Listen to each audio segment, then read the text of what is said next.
চাচা একটা তরমুজ দিন। আরে বেটা এই তরমুজ একটু লম্বা, এইটা নাও। আরে ওই চাচা আমি তোকে নিজের জন্য রেখেছি, এটা কি ক্ষতির জন্য? এই পচা তরমুজ তোমার বাপ বেচবে নাকি?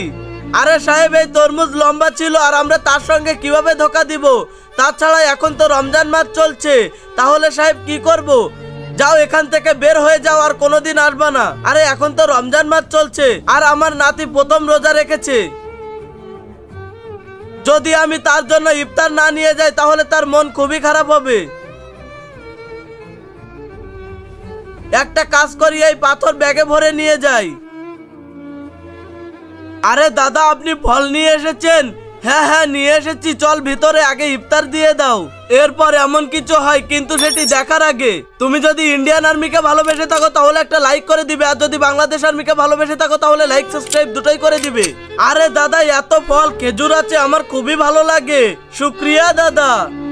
তুমি কমেন্টে মন থেকে আই লাভ আল্লাহ লিখো।